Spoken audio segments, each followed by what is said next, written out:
Well, what did the lawyer say? Madison asked her mother with an impatient tap of her toe against the wooden floor. They had sat in the waiting room for 3 hours while Brian and Raphael languished in a jail cell for doing nothing more than standing in an alley. What kind of world did they live in when a person couldn't stand somewhere without being picked up and thrown in prison?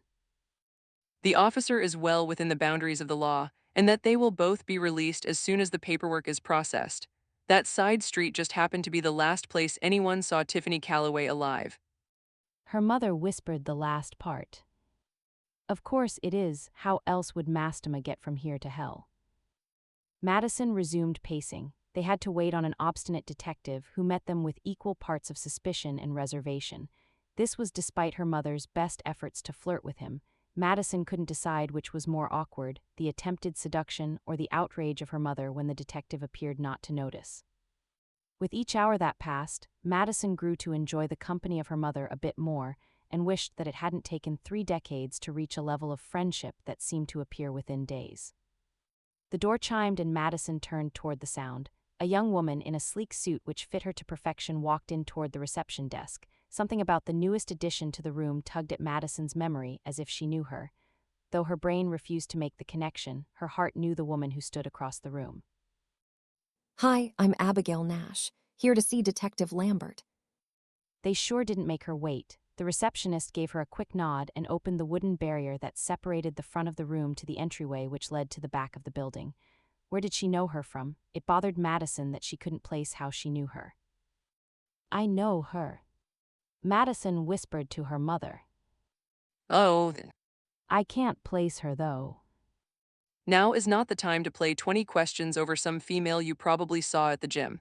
I'm calling a few of the judges. If anyone asks, Brian is your fiancé. Madison couldn't believe what her mother had just said or how much the idea appealed to her. She'd never expected to be anyone's fiancé, but the prospect of being Brian's filled her with a joy that made absolutely no sense to her. Well, did I have a nice engagement party? Madison asked. Her mother just rolled her eyes. The idea of Brian sitting in a jail cell angered her enough to start walking across the room and back. How could anyone think Brian responsible for the crimes Mastema committed? It pissed her off. He deserved better than to be met with suspicion for standing in an alley to protect her. So far, because of her, he'd been threatened with a sword, shot, and now arrested. It wouldn't surprise her a bit if he took one look at her after he got out and ran for the hills. This is taking forever, she muttered. Patience, darling, he's going to be fine. I do hope Raphael has kept his composure. I worry about him more than I worry about your wing boy. Raphael, why? He's a special angel, Madison. He can't afford to lose his composure ever, not even for one moment. An angel, an archangel. She corrected. Who is accused of horrendous crimes such as murder of a human innocent, is bound to ruffle his feathers. I'm a tad bit confused.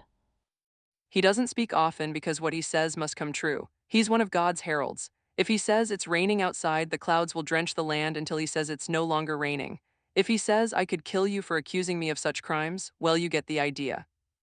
Whoa, Madison couldn't think of a worse ability to have, though it did give him the advantage of always being right.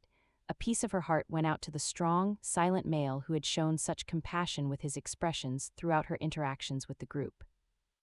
Poor man, maybe Brian will deck the detective once for Raphael too, she said. Don't even think such things. Her mother replied. They frown upon assault of a policeman. The one thing her mother would have to learn was that Madison had to make a remark about everything. It was a joke, Mother. Sometimes I use humor to mask nervousness. How is it Uriel knew it, but you did? He spent more time with you as an adult. He'd know your personality more than I would. The regret in the older woman's voice put Madison right in her place. That sound did not come from a woman who abandoned her child, but one who went to great lengths to do what must be done. The ordeal at the precinct could not end soon enough for Madison's comfort. Sorry, I'm still coming to terms with how things are, as opposed to how I saw them. I told him it was a stupid arrangement. He was so afraid they'd try to take you away. They who? The leaders of either realm. They still might, but now you are an adult. We've prepared you to defend yourself and aligned you with good people to protect you. Why? I don't understand what the appeal is. We'll talk about it later. Remember when I said we bound your abilities as an infant? Madison, there is no telling what you are capable of. That alone is a potent lure to anyone who wishes to change the natural balance struck. This is a conversation for a later date. Madison said. Then we'll talk about unbinding. The look on her mother's proved priceless. With the downward tilt of her head, the scrunch of her forehead, and the high arch of her brow, Madison knew her mother would rather eat glass than expose Madison to any more danger by removing the binds placed on her at birth. Tough, Madison would make her own decision. After another half hour or so passed, the woman, Abigail Nash, appeared with the detective. The man did not look pleased. Good, she hoped the other woman made his life miserable. Madison had a severe dislike of anyone who put her angel in jail. I expect him to be released in the next 15 minutes, or I'll have the local news networks here. They keep calling me for my story, so I know they'll show up when I tell them the man who rescued me has been locked up by an overzealous detective. The subtle threat was delivered in a soft tone with enough steel to back it up. Madison couldn't believe it came from such a delicate-looking woman. The man who rescued me, oh dear God in heaven, Abigail Nash was the woman who had been attacked by Mastema and got away, the same woman who found Brian first. Thank you for coming in, Ms. Nash. The detective said in a terse voice. Oh, you aren't getting rid of me, detective. You can try every trick in your arsenal of interrogation tools, but I know who attacked me, and it was not the man you have in custody. We'll be in touch. The detective said before turning on his heels and walking back the same direction he'd came in. Madison couldn't help but feel a bit jealous of the fact that Abigail had actual leverage to use against the officer, whereas all she had were money and a mother who had every lawyer in the state on speed dial. Do you believe this guy? Abigail asked. Madison couldn't figure out which person the question had been directed to, but she answered anyway. Thank you for fighting on Brian's behalf. For the first time in her adult life, Madison felt the urge to find a flaw in another woman just because she could. The younger brunette had shiny, healthy hair, bright white teeth, an athletic physique, and high, perky boobs. Madison imagined she looked much like a troll in comparison. Are you his wife? Abigail asked. No, I'm his. What, his friend, the woman who made his life go from abnormal to supernatural, even for an angel's standards. I'm Abigail Nash.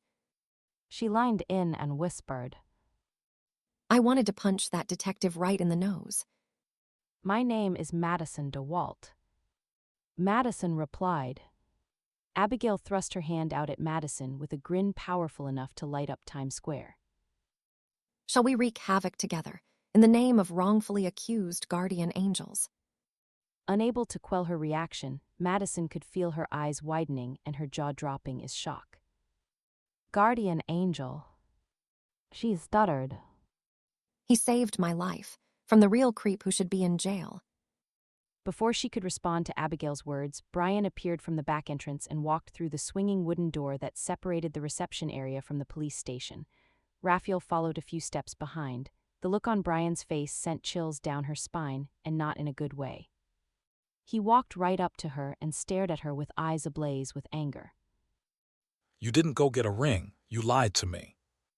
Oh, she had forgotten about the whole hell thing in the stress of him getting arrested. I didn't know I lied until we were already there. She hedged. He leaned down, his lips a breath away from her ear. You knew. No, next time I'll drag you out, no matter what. Then, as if he hadn't spoken at all, he turned toward Vivian and Abigail. This jailbird requires food. Let's get out of here. To her dismay, Abigail followed.